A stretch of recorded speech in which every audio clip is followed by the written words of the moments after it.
My name's Alex, and I'm an employer engagement coordinator, and I work for a local youth charity called Sheffield Futures.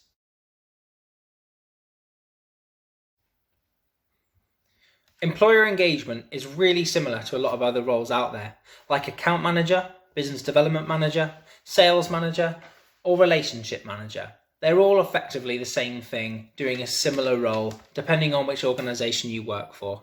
And I perform many of the tasks that you'll see in those jobs.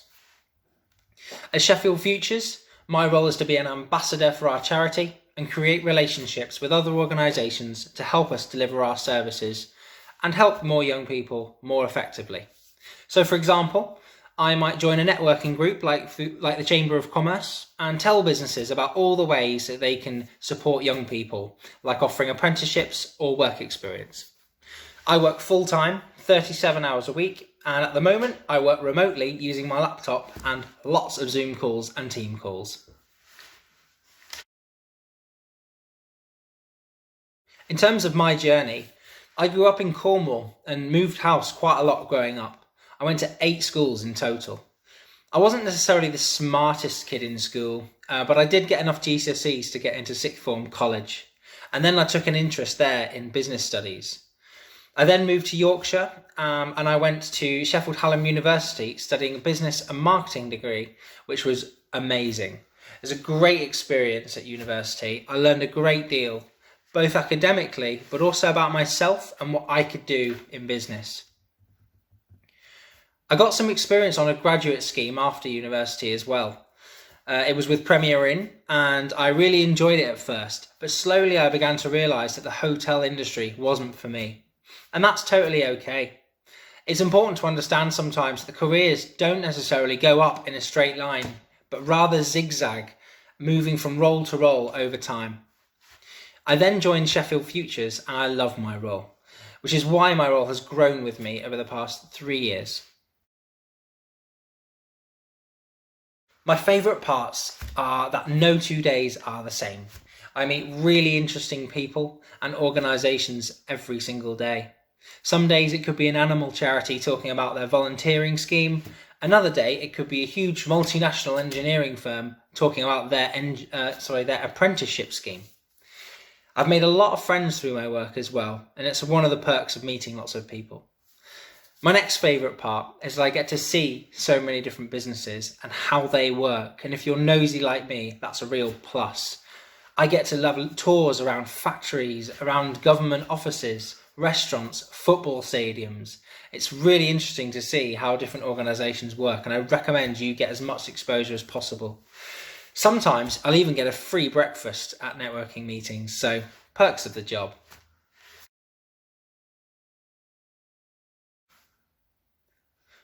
The main skills needed for employer engagement are the following: communication skills.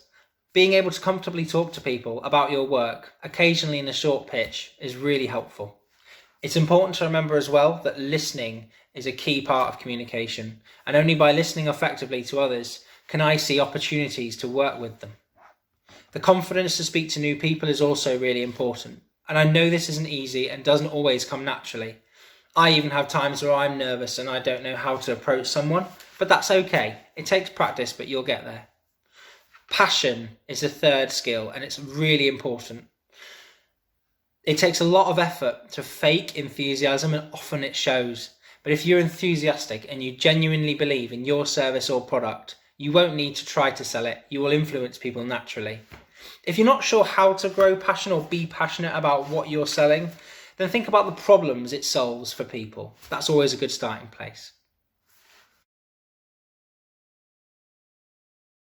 The term to describe my role is outward facing, and that simply means that I mostly work with people externally to the charity I work for.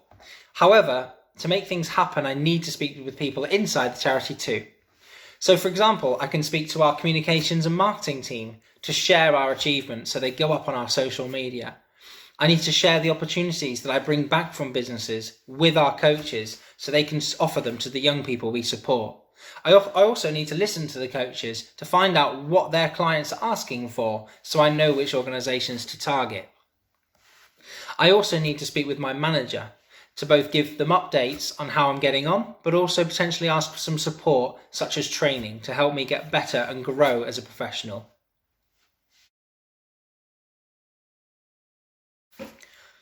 Here's a question for you to consider. What do you care about? What do you love? And what roles are centered around those things? Anything really is possible if you use your passion. Here was a really nice personal example. A close friend of mine who I lived with at uni for a number of years was training to be a doctor, which he really liked at the time. But he absolutely loved online gaming. Whenever he wasn't studying, he was gaming. And he really knew his stuff as well.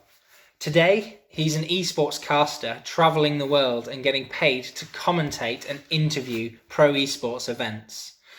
Enthusiasm for what you do can really help you make work fun, it makes work interesting, it keeps you focused, and it drives you every single day.